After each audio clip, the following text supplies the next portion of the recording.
Om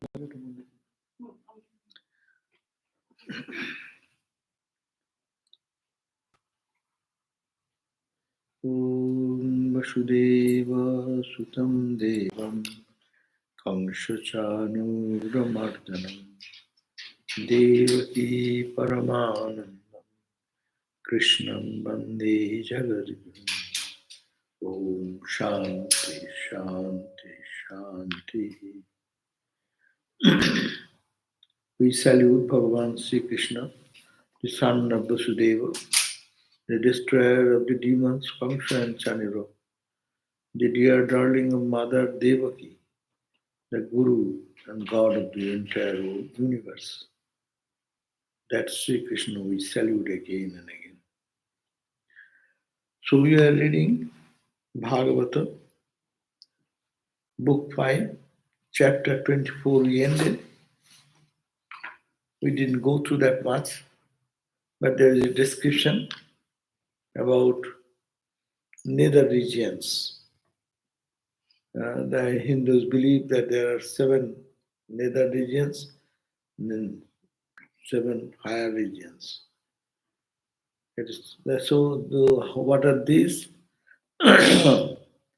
And the different regions of 6 subterranean regions, and they're all, it's coming from the sun. They have described the sun. Sun's glow. Sun is so vast. Its radius, its light emanates up to thousands and thousands of yojanas.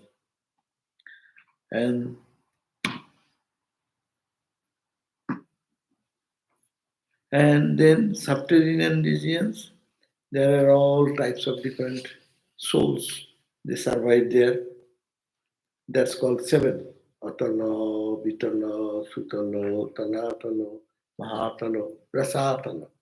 So there are 7 regions of existence, and souls, they go according to their karma. They go into that region and stay some time, and then come after the exhaustion of their karma, they come back here again to born. Someone is requesting the microphone come closer to you. Then.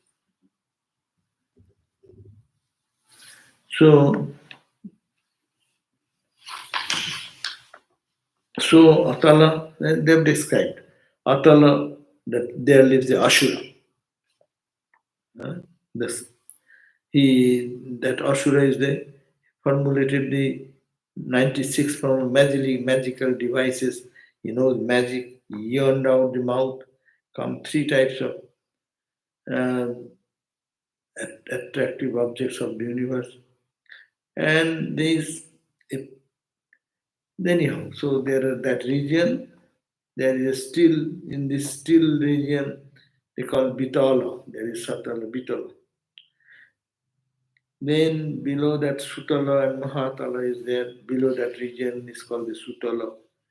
Great one, Mahabali, noted for generosity lives. Anyhow, so it is, we need not have to concentrate on them. Tala, Mahatala. Below the Sutala is Tala, presided by famous Asura Maya.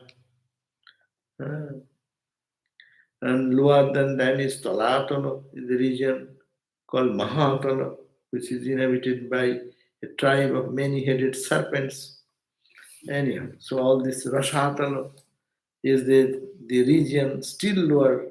There dwells the offsprings of Diti and Dhanu, who are known as Pansi. What is Pansi? I do not know. And divided into 3 tribes. Anyhow. So today we are reading that the Lord as Ananta or Sankarsana. Now comes the sphere, then another sphere. They are describing about how the earth being the center and the higher regions, lower regions are there. And these regions are inhabited by some devilish person towards the lower region and godly people in the higher region. Now this is the Lord as Ananta. Ananta is the thousand-hooded serpent you see in the photo or picture of what you call Vishnu lying down on that Ananta. So that description. I will not read much, but just touch it to move on. The Sukadev said 30,000 jojanas below Patala. Again, jojanas is how much? We found out on Google said how much jojanas make 1 mile or how much? 8 to 9. Huh? 9. Between 8 and 9. 9. So 9 miles. Huh? 1 jojana is 9 miles. So there's 30,000. How they calculated? 30,000 times 9. So much mile. 270,000. No. 30,000 30,000 by 19 or 20, 7. 270, 270,000 miles. Unless I didn't say it. Maybe I didn't say it. 270,000 miles. There is a tamasic aspect of the Lord. They reside under the name of Ananta, endless one. The followers of the Vaishnava Tantras, in their adoration of the Lord as his 4 buhas, describe the Ananta as the power that makes the drashta, the seer of the subject of spirit, feel identified with the drisha, the sin and the object of body senses, under the sense of I. They therefore call Sankarsana the unifier. So that's called Sankarsana. The snake is named Ananta Sankarsana. So the Vaishnava Tantras, they believe that yes, 4 aspects. One is the Ananta, the power, is the power that connects the drashta, the witness consciousness, the seer, better in their language, or the subject, the spirit, feel identified with the drishya, the object, outside the body, that object of the body, senses, etc. And it connects with the I, ego, and they make a unifying, is it? Resting on a single one of the 1,000 hoods, this whole universe looks like a small mustard seed. It's such a gigantic snake on his so many 1,000 hoods. One hood on that hood, like a mustard seed. This all the planes, below all the planes, and the earth, which is on his head. The snake is carrying 1,000 hood, tremendous power. Just to give you an idea, Ananta is powerful. How powerful? Only in his tip, one of the hood, one grain of mustard seed is there. What is that mustard seed? All these 7 planes and earth and heaven or whatever. So this is the way they are describing. He is resting on a single one of his 1,000 hoods. This whole universe, which is big, looks like a small mustard seed. At the closure of the cycle, when he desires to dissolve the world, it is residing on his head, hood. When he wants to dissolve this entire creation,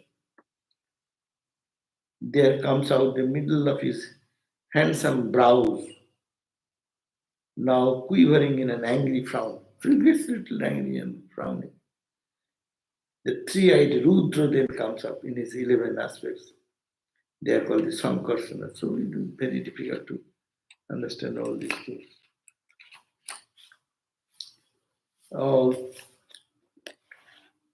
At his feet, having ruby-like nails, great devotees and leading serpents are bowing down with single-minded devotion and are delighted to look at each other's face beaming with joy and illumined by the reflection of the gold earring on their shining cheeks. But anyhow, so this is called Sankarsana.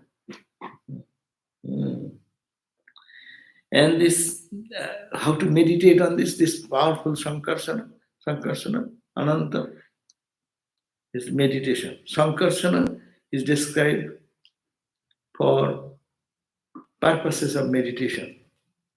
How do you meditate on Sankarsana? Having eyes elated, tremulous, and overflowing with the bliss of inebriation, delighting his attendants and the adoring gods by his nectarian speech, wearing an unfading floral wrath. These are all descriptions of the Sankarsana. And Vaijayanti, floral wreath of Vaijayanti, over which bees hover and hum with intoxication caused by the drinking of the flower nectar flavored with the fragrances of holy tulasi leaf. Baba, these descriptions is very difficult to understand. That's why Vedanta is very easy. Sankarsana, is that another name for Ananta? No, Sankarsana is The name of Vishnu. Vishnu, Lord Narayana. Oh, Sankarsana in the lap of that what is that guy is doing? He was there yesterday also. So if any aspirant after moksha hears and meditates on Sankarsana, the Lord will penetrate into the heart of that devotee and cut asunder the note of ego, which is generated by karma and their tendencies lasting from time without beginning.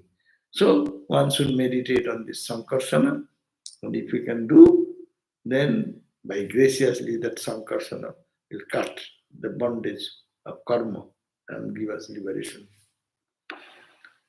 Narada also, this says Narada, and praising this Sankarsana, he by whose look, sattva, and other gunas of prakriti becomes competent to perform their functions of creation, preservation, and delusion.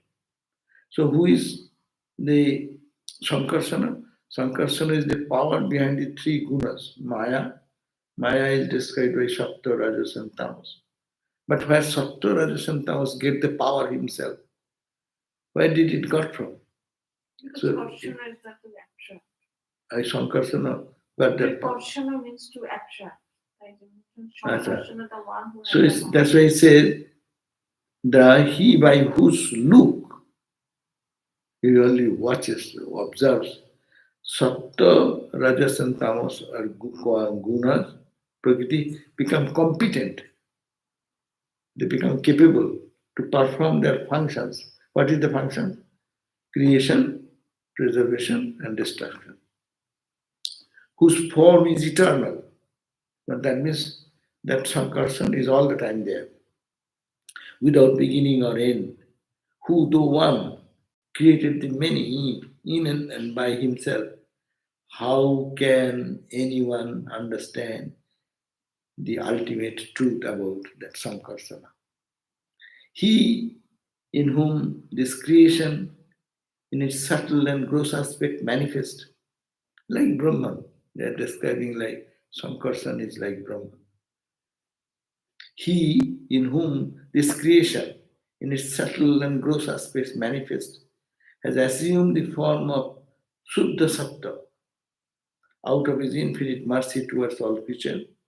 In order to attract the mind of the jivas to him, he, the master of all the omnipotent being, has performed his incarnations numerous.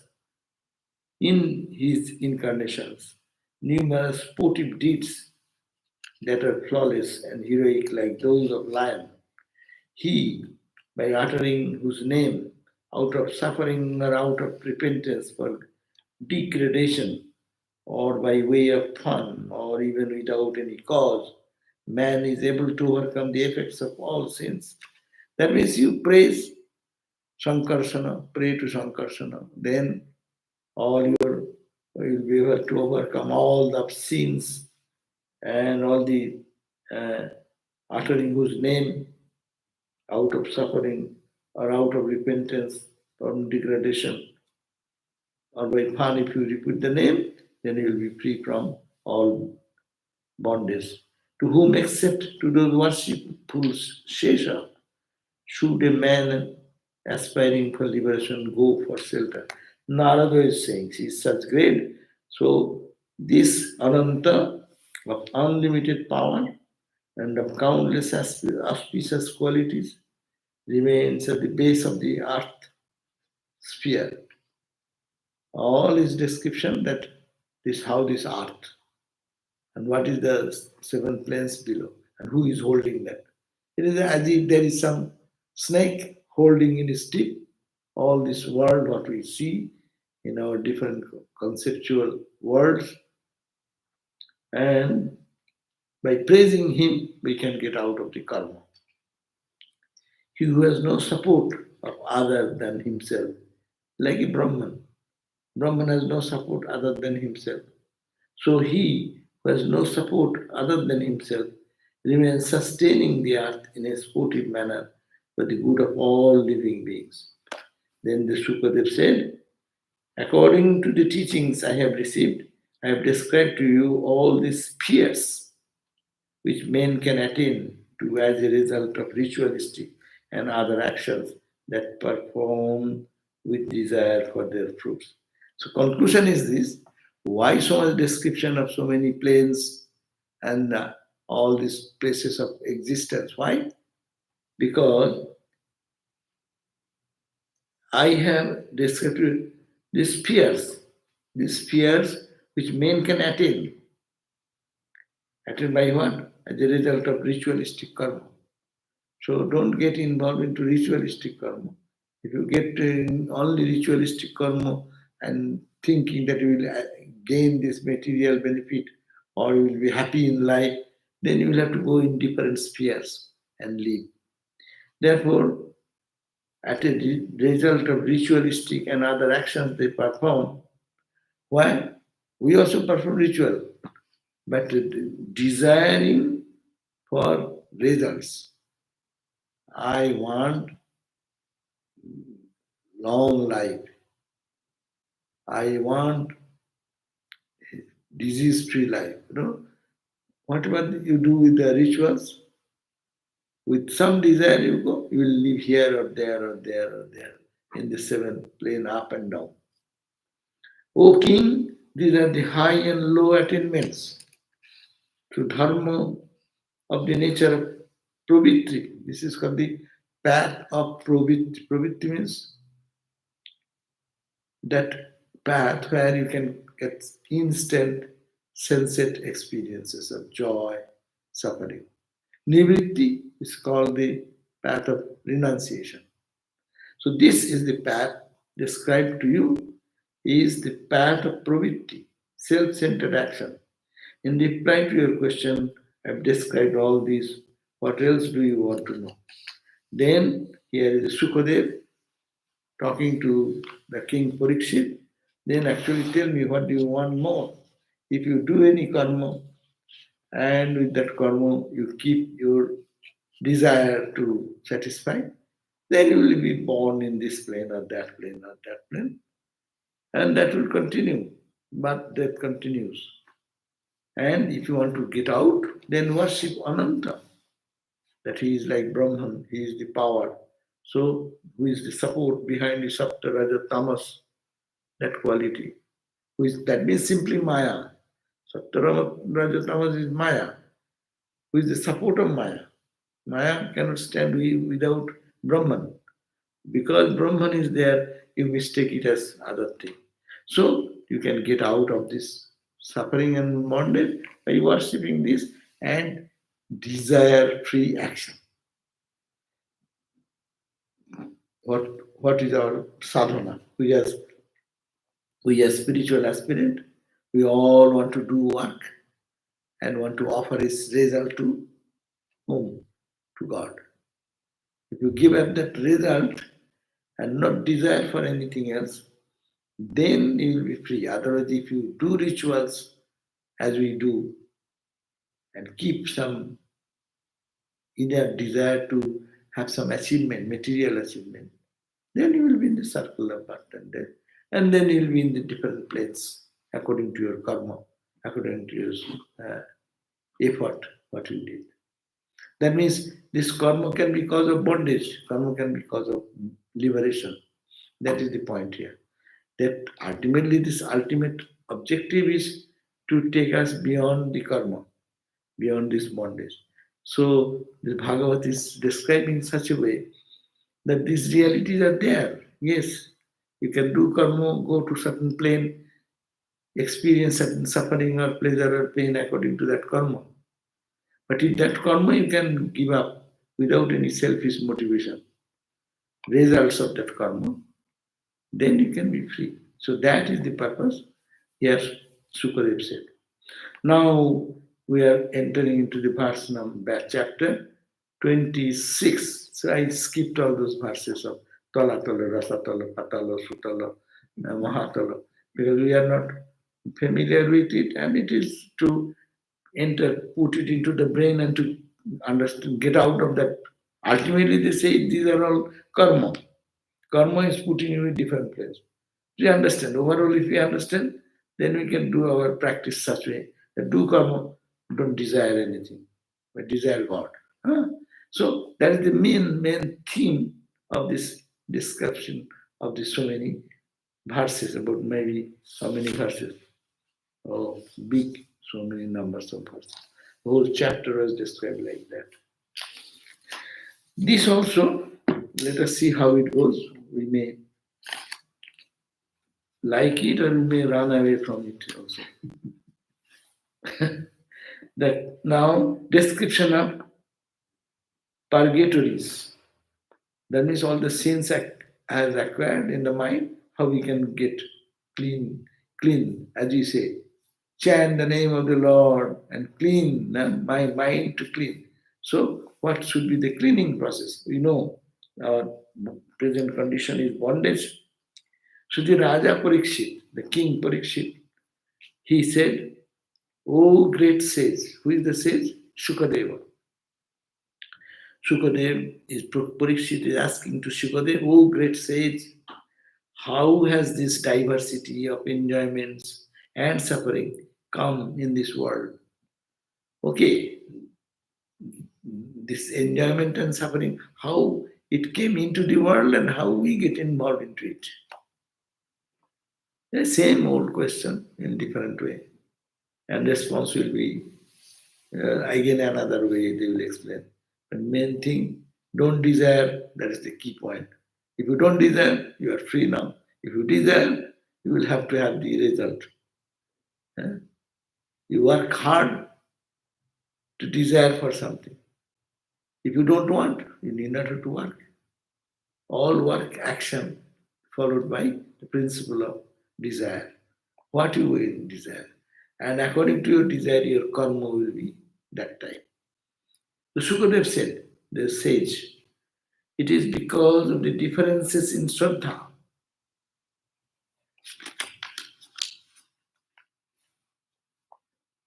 Shraddha means, what is Shraddha? No, Shraddha is a deeper connotation. Shraddha is not only faith and trust, and what else? Devotion. Devotion, all mixed together. It's much deeper than simple faith. I may have faith in something, but that is meaningless. If there is nothing in it, I have a faith. Faith is that the sun rotates around the earth. If I have faith or belief system. No. Faith and trust. Guru said this is I have faith. Guru's words, I don't feel the realization, I will realize. This is called trust, faith. He given the example. Normally, faith and trust is exemplified this way. We may have faith in somebody, but faith and trust don't go together. So faith, you go to barber shop and you want a haircut or your saving. So the barber is holding a knife, no? And he can cut your throat with the same knife. It is just this way, this way, this way, this way. But you have faith. that he will not do that. That's the faith. And trust and respect, devotion. See, we love our teachers, we love our gurus, but we don't follow we don't believe that what they're telling is right. No, we have no faith in them. Understand? Our gurus say, God realization, it can be done, you do this way, do that. In doubt comes, he's saying so, but God realization, this is only a statement. So to have faith and devotion two together, that is the Shraddha, the deeper connotation. It is because of the difference in the Shraddha of the actor that differences in the fruits of action occur. And the Gita says that Rishi, yo Shraddha Swayeva Sam. As is one's devotion and faith, so is his attainment. So, therefore, Shraddhavan Labhate Jnanam, our scriptures say, one attains to the knowledge and wisdom who has the Shraddha. So, according to Shraddha, you attain your spiritual goals or material goal as you have. Generally, it can be said that Sattva, Rajas and Tamas generate actions that bring merit come demerit, and demerit, respectively. It's a beautiful analysis here. The Sattva quality, Rajas quality, and Tamas quality. These are the three qualities we know. If you follow Sattva quality, what will happen? Now it will bring merit. Sattva quality is what? Sattva quality is what? Compassion, love, devotion, purity, sinless character. These are called Sattva quality. Rajas quality, haughtiness, anger, supremacy. I am better than you. Who are you? Do you know my? I am such and such. Ego, pride. Rajas. Tamas, the meanness, vulgarity, to the animalistic, it's called the demonic nature. So Sattva, Rajas, Tamas. These are the three. So what he says, Sattvagun, if someone cultivates, what it brings merit. And if you follow Rajas, not Sattva, but Rajas quality, action, ego, pride, you need action. When you do some action, your ego is necessary. And ego can be bad, ego can be negative. So it brings two types of result. Merit, little demerit. In karma, always you will find there is some merit, some demerit. Rajas. And tamas, only the demerit. Tamas quality it brings demerit only. So here he is saying three types of gunas, sattva, rajas, and tamas. If you imbibe in your life, you accrue karma. One is meritorious karma, another is a mixture of meritorious and demerit karma. Mixed. It will bring certain joy, certain suffering. No? Sattvika karma is always taking you to freedom. Joy, more joy, more joy. Rajas will be middle, it will have a mixed. And tamas will be dullness, callousness, it will be all demerit. But Shuddha of a man cause variations, even in the fruit of actions of a similar nature, prompted by these, as there are variations also in the nature of prohibited action, and in Shuddha of people doing them, there are diversities in the fruits of such actions. So as the variation is there, anyone does prohibited action, there are various results will come. Similarly, prohibited action, in the Shuddha of people doing them, there are diversities in the results. I shall describe some features of the destiny that awaits people who do evil actions, dictated by their intense and virulent desire nature. So now says, Sukadev is describing, O King Parikshit, I will now narrate to you the features and of the destiny which is awaiting for a person who do evil action. Bad action if you do, what will be the net result of that? That I shall describe you. To describe it exhaustively is impossible. Then the king said, O respected one, where is purgatory, Naraka? Naraka means the purgatory area. That's why you call Hindu hell. Hindu hells are where?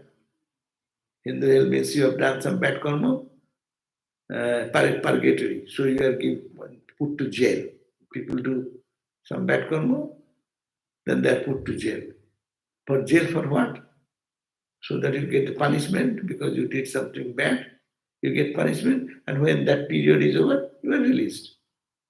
So similarly, here, where is purgatory? There's Naraka. Is it a region in the earth itself? Or is it outside the three lokas? Or is it somewhere within the three lokas but outside the earth? These are all complicated questions. Do you want to know? No. He says, the question is that, where is this Naraka? Where is this hell? Hell, he says, is it in a region in the earth? In this earth, there is some region, it is called hell. Which part is hell? This, it is in the hell, in the earth, or is it outside the three words, Bhur, Bhuva, Swa? So three lokas. It is in the earth, in the three lokas, or is it somewhere within the three lokas, but outside the earth? So that is the question. Then Sukadev, the Rishi, Sukadev suggests, what is that? It is within the three lokas itself, towards the south, at a lower level from the earth, and above the water. Ay Baba. So there will be so many complicated ideas.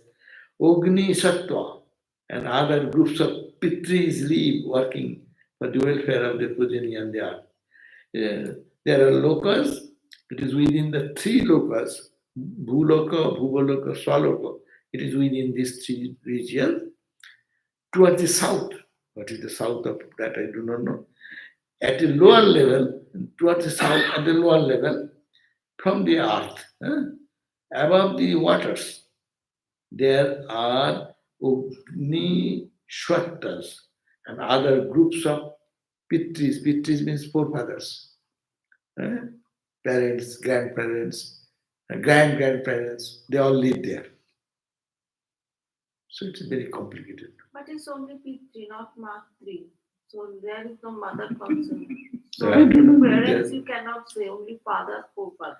Yeah, well, mother may be there, mother also, but it's called Pitris. Pitris means where the Pitri Loka. Pitri Loka means, I think mother is included. I don't know. Matri Loka maybe. There is no, they never talked about it. Yeah. Then it is only Purusha Tantra. That's why men they talk about. But anyhow, so there are planes where our parents and those who are passed away, they go and live in that region. They are Jama, the lord of Pitris. Who controls the Pitris? You have done bad karma, good karma, it's controlled by Jama. That's why one dies, it is said that Jama has come to take. So that concept comes from here. That there is Jama, the lord of the Pitris, live inflicting corrective punishments. There's a Jama is sitting and he notes what bad karma you have done, like a judge. He gives punishment. And the dead whom his emissaries fetch, emissaries will bring their soul, hey, sir, present before the courthouse of Jama. And he said, this guy has done this bad karma. Okay? Emissaries will bring them without in any way violating the commandments of the Lord Hari, and in accordance with the effect of the evil deeds they have committed. So they only bring the soul and present before the Yama and say, these people have done this bad karma. So they describe those karma. There are 21 such punishment area. So we did not need to know much. Even if you read, I'll read what they say about. Some speak of these purgatories as being 21 in number. 21 hells are there, or 21 punishment is there. Severe punishment, small punishment, light punishment, luxury punishment. No? So according to the karma, bad karma, how much they have done. They are Tamisra, Andha Tamisra, Rauravo, Maharauravo, Kumbhi Pak, Kala Sutto, Baba. So you want to know another 21 names? We don't know. But they think that according to karma, you can get into this region or that region or that region. Everyone commits some wrong thing if it is done in the jail. No? But there are severe punishment area, light punishment area, very light. So these are the different zones, 21 such zones. Thus the purgatories are 28, where sinners are subjected to suffering for their purification. Amongst these, Tamissa is the place where persons who deprive others of their wealth, son, wife, etc., are bound and thrown by force by fierce-looking emissaries of Jah. There are all fierce-looking emissaries are there who, in this world, have done deprived their others of their wealth. What will happen to the people who are doing here now? If you believe this, then after death they will have to go into the emissary's hand. Understand what they are talking? If someone does here, does deprive others of their money, wealth, of their children, of their wife, are bound and thrown. They are bound tightly, thrown into that hell. Fierce-looking emissaries with trident in the hand and punch them. They are starved. They tie the soul, they starve them, frighten them, beaten, and in other ways punished in that utterly dark region until they become unconscious. Hindu hell is very dangerous. Only if you deprive someone from his wealth, from his own son, from his own wife, you do something, this is the punishment. They will tie the soul, throw into the dark hell, and then beat them there until this becomes senseless. See, he who deceives a husband and enjoys his wife is put into Anutamistra. Someone has done these two mistakes. What? He has deceived the husband and enjoys his wife, is put into the Anutamistra, suffering from the fierce tortures of that place. The sinner loses his sense of his sight and falls like a tree that has been cut. That is why this purgatory is called Andhutamisra. They get such punishment, they lose all their eyesight. Beating. That means they cannot see anymore anything. That means these are giving the horrible picture of bad karmas. Meaning is that society don't do bad karmas. Today's Kali Yuga, every day you open the newspaper, how people are doing such things. Where they will go? They should read these passages, no? It will go to Tamisra, Andha Tamisra, a dark region, binding the soul, getting the beating of the emissaries, or it will be beaten to senseless until you become senseless, or you go to that plane, that purgatory. It's called Andhotamisra, where you sinner loses his senses and his sight. He who looking upon his body as a self, has been persecuting other creatures for the prosperity of himself and his family, will have to leave that body and that family here, and he will be hurled into Raurava automatically due to the effects of his own sins. So, those who have done what they have done, thinking I am the body, and this body to enjoy that, leave the body and the family here. So they will have to get out of the family relation and he will be hurled into this row of this hell automatically due to the effect of his own sins. All these creatures who have been oppressed and killed by this kind of sinners will appear as the fierce animals called rurus, which are more ferocious than serpents and torture the sinners by biting. They will be then big animals, will be ferocious animal to bite the others. Now, anyhow, so these are very difficult to not to go too much to think. Then our fun and joy will life will go away. So I am running over it.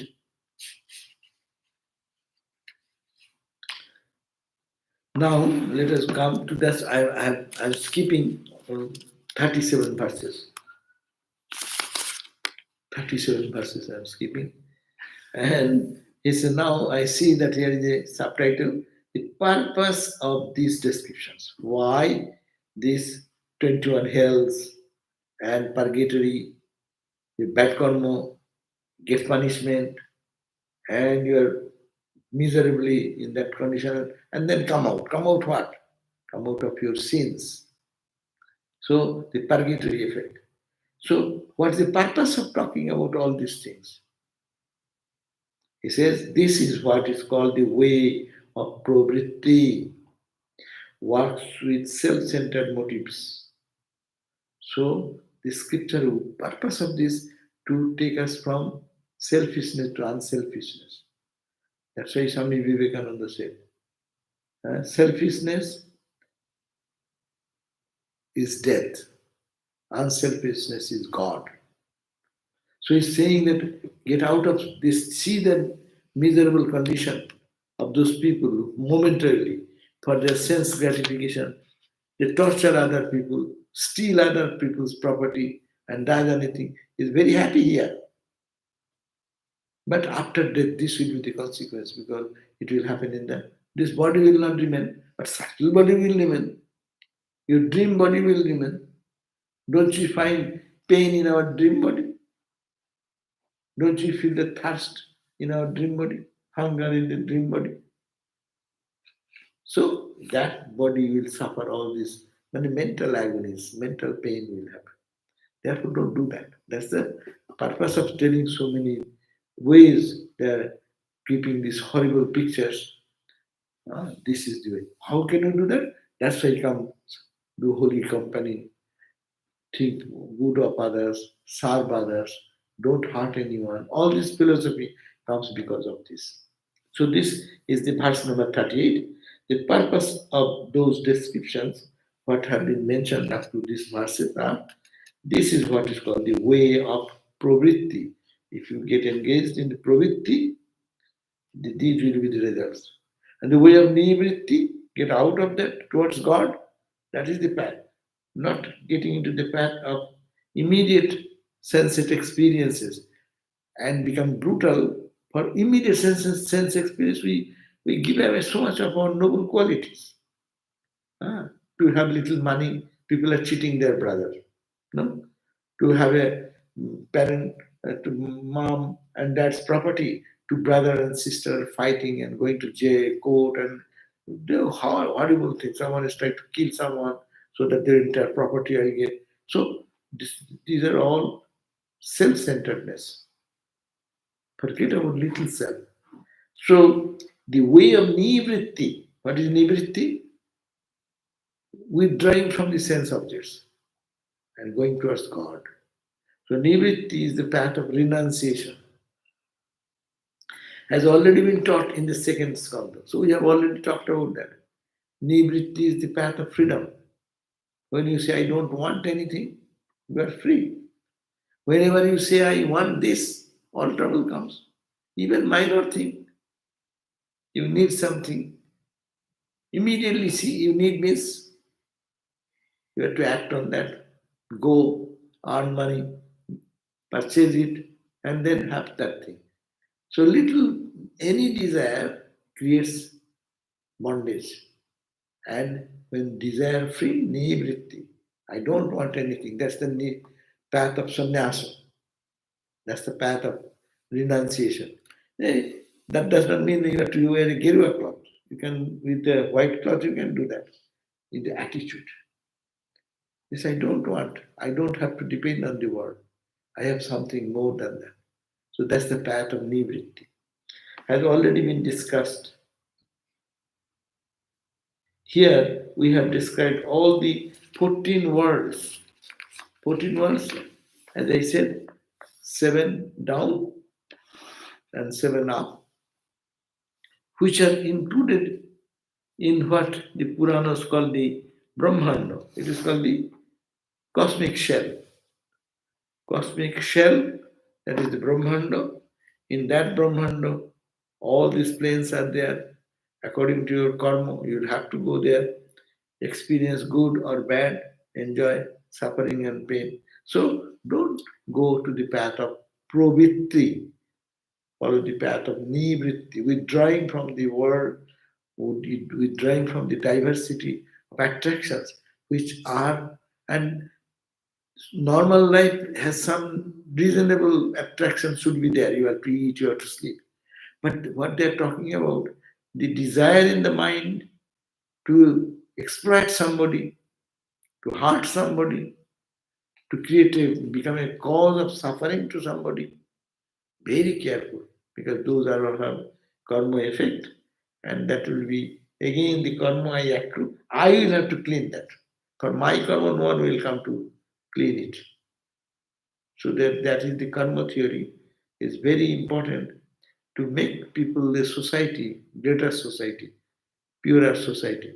If the society moves in that Sattvico idea, the society will be a heavenly society, no? And how much bad things go on in the society, in brother and brother, neighbor and the neighbor, neighboring country with the other neighboring country. Huh? See, one is preparing bomb, another is bombing there, another is unnecessarily aggressively going somewhere, attracting and putting to trouble so many people in the world, in the war and this and that. So this world can be changed if our attention goes from pravitti to nivritti, or sreyo and preyo. So these are the two technical terms. This much is the description of the gross body of the Supreme, constituted of his inherent spiritual power. So this much has been described. This is about talking about the gross body. When the gross body goes, subtle body remains. In subtle body, you go to different planes, but that's also body. So whoever hears, recites, or studies it with faith and devotion, he will attain the purity of mind by virtue of his Shraddha and Bhakti, and devotion and faith, and will come to understand the subtle form of the Lord, which is beyond the grasp of the senses. So all this chapter is ending in the fifth, the book 5. This chapter fifth is called fifth chapter of the fifth book, book 5, fifth chapter, and this ends here, saying all have been described to generate faith and trust and inspiring people to worship and study to purify the mind. Purity of the mind. How? By having Shraddha, devotion, and love, and will understand the subtle form of the Lord which is beyond the grasp. By this process, purity comes. Then you will understand one day that I am not the body, not the mind, I am the eternal soul. That will come. The rule is that the aspirant should hear about both the gross and subtle forms of the Lord. This is the gross and subtle form. It is only God is there. But when we put our identity with this body, and I want this enjoyment through this body, then it is my karma is accrued there. And I, because of the identification, I suffer. So therefore, people should, even in their life, they should do good karma. They should selfless karma. The rule is that the aspirant should hear about both this. Then, after attaining concentration on the gross form, he should gradually draw his mind towards the subtle form. So, this world is not all. Think that there is some subtle world. Subtle existence, we have subtle existence. So, withdraw from the gross, bring your mind into subtle. O king, I have now finished describing to you the wonderful gross body of the Lord. These are all part of the God's body, no? But in this body, Sattva, Rajas and Tamas, prompted by that individual soul, doing the karma this way, that way, gets into bondage and comes out of the bondage to freedom. Therefore, I have now finished describing to you that wonderful gross body of the Lord, which is the resident of all living beings. We reside, we live in God. All the ripples and bubbles live on the ocean, no? So we are all bubbles and ripples. It is playful. The waves are playful. But if ego comes over there, the wave will suffer the loss and gain, joy and suffering. No? Identification with the name and form, that is the point, which is the resident of all living beings and which consists of all gross entities. The terrestrial spheres, the deepas, the varsas with the rivers, mountains, skies and ocean, the 14 worlds from Satyaloka to Patala, the quarters, the purgatories and the galaxies. So it is all only God only. It is only God, but due to ignorance, so many name and form has come. Desire is the guiding force which has created bondage for us, and the path of pravritti, involving into the world, should be given up, and to take the path of nivritti, the path of withdrawing, renunciation, detachment. That will lead us to our real home. So that ends the chapter 5. So next day we will read the chapter 6. That means 5.6 will be our starting point. 5.6.1. So you can say 5.5.40 is ending today. We ended 5.5.40. It says we started on 25. And now I'm in 40. It began from 25, it ended in 14. 15 verses we did. Now, these verses means one verse is such long, about maybe 7-10 lines are there for each line. Verses, but I thought we started at chapter 25. What did I start? I forgot. Let me see, what did I start? I told you 5 dot, chapter 25, then 26, I also read, then 26 is done, 26, so you can say that 5.26.40. And we started at 5.25, you are right. 5.25.1 we started, and we ended at 5.26.40. And now, Skanda 6, this is what we are going to read next time. It is called the 6th. The 6th Skanda consists of 19 chapters. It is giving a prashna. Why There is a prashna? question and it is already 5:26. What question? There is no question of this difficult.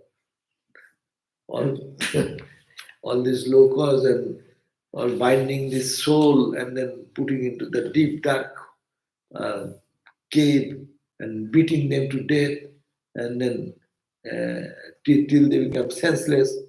All these things are very frightening. Okay. So we'll read them the next day. Book number 5.6.1, chapter 1. Sastu Skanda, Prathama Adhyaya, 6.1.1. Okay, and I'll read the introductory note.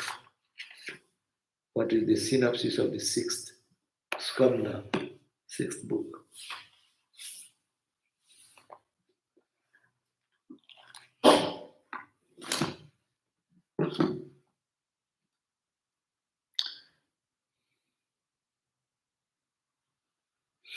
Oh, this is not connected with this, but a question from Nishan.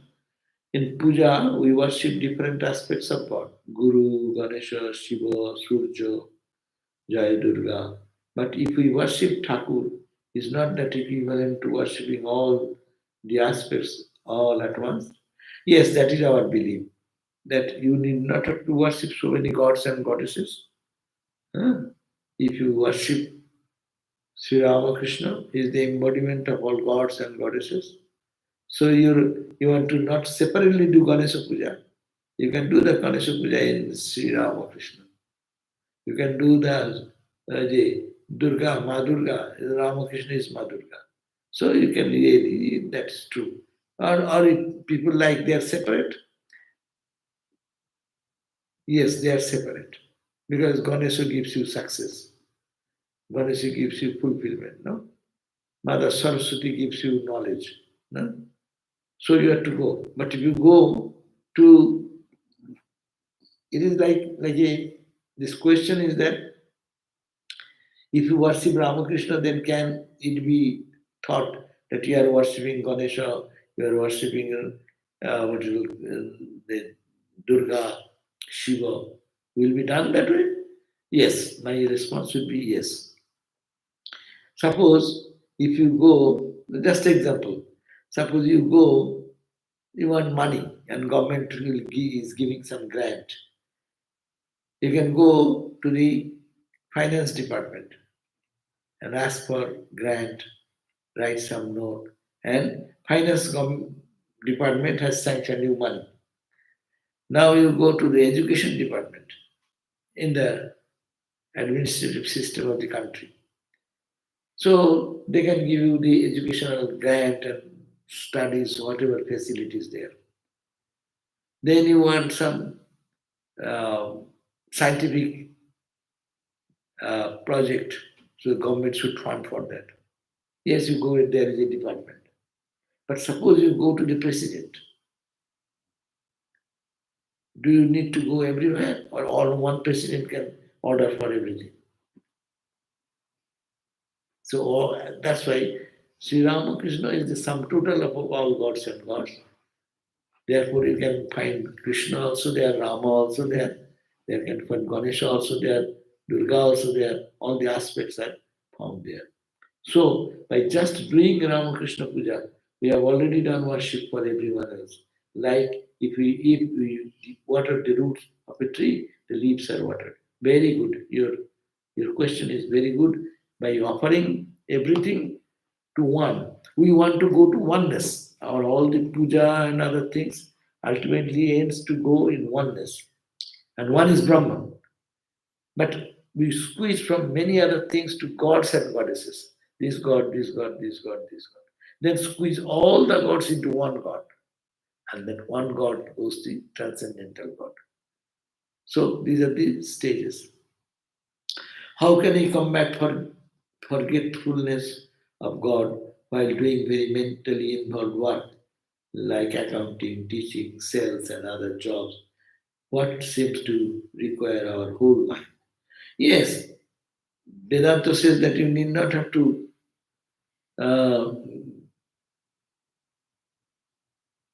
do japa when you are doing karma. You are doing accounting. There is a figurative calculation is there. You need not have to do japa and meditation that time. But if you do the work perfectly, that is your japa. That is your. This is all the time we talk about. Any karma we do with proper spirit and offering to God, that's equal to your meditation. But when you're doing the work, forget God. It does not. It does not matter. It is not any wrong. You do the karma more perfect. Suppose here Christ comes here and he asks you some favor. Oh, would you do this? You will do haphazardly and say, I know, Lord, I want to look at you. And said, give me a little meal. Then say, okay, I'm preparing a meal and that is not eatable at all. And then looking at Christ, oh Christ, I love you. And I prepare any meal, how will you eat? So if you think that you are preparing for Christ, that's the best preparation. Then forget everything. Totally concentrate on the work you are doing. So this is the point. When you do any work with full pleasant mind, at the beginning we can say, oh Lord, I am doing your work. And at the end we can say, it is your work I did. So that is equal, it's package. That package is called Ramakrishna sandwich. That is a story. One of our Swami, President Maharaj, Swami Bireshwarananda, he told us that we said that Maharaj, this is the same question. We have to do so many works. I cannot do half-hearted. And if we do, then people will scold us, no? Hey, you did this one? What type of work? You want perfect work. And if I do my mind goes into the work, then I'll forget God. Then he said, why? You are doing his work. His work, when you are doing thinking this way, every time start with his name, your work. And when the work is over, at the end, take his name and say, oh Lord, this is my offering to you. And this is one sandwich. One Ramakrishna sandwich. Again another work has come, another sandwich, another sandwich, another sandwich. Whole day it will be Ramakrishna sandwich.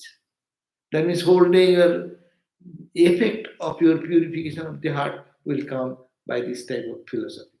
So I think we should give our whole mind to any work that is given to us, and do our best we can do, and at the end say, oh Lord, this is my ability, I did, I offer it at your feet. But that is the purification of heart, is the karma yoga idea. The meditation yoga is not the only way. Japa yoga is not the only way. Vedantic analysis is not the only way. You take, when you get the chance, be Vedanta. When you get the chance, do pray and cry and weep. Do japa. So do whatever, everything is his worship. Everything is puja. Take this idea. Then the problem will go away. There is no mental involvement. You need not have to think of God. Rather think of the work given by only knowing I'm doing his work. I'm doing the Lord's work. Is it true that to have it taken in Ramakrishna mantra is to take mantras for all aspects, even aspects like Chamunda, etc.? Yes, that is the belief. That is that's why our what we call our seniors, our spiritual stalwarts have taught us that Ramakrishna is. Because every day we sing in the morning, Sarva Dharma Sthapakastam. We do chant, no? Sarva Dharma Sarupakaha Acharyanan Mahacharyo Ramakrishna Yate Namah. So what we say, we are saying this thing, that as it is Sarva Dharma, all spiritual dharma means path leading to one goal. No? So all these gods and goddesses, And in Ramakrishna's life, we find that Makali is walking, Ramakrishna walking one side, Makali walking. Returning this is my Lord Shiva. Someone is seeing in him Ma Durga. All this, they read the different descriptions of various people who have lived with Sri Ramakrishna during that time. They have different visions, different experiences. So main is no, philosophically we can also say that this God is absolute, non-dual. But he becomes Ishvara, creator God, only one. Who is creator God? Nirguna, no, Saguna, Nirakara. God has no form, it pervades everywhere, and then he has the quality of kindness, blessing, giving us boon, redeeming our negativities. So this is called Ishvara in Vedantic terminology. Then comes all gods and goddesses. So it is like that. One absolute truth becomes Ishvara. Ishvara is only one. Ramakrishna is Ishvara. Now come all the gods and goddesses. They come from Ishvara. And then here, and we are here.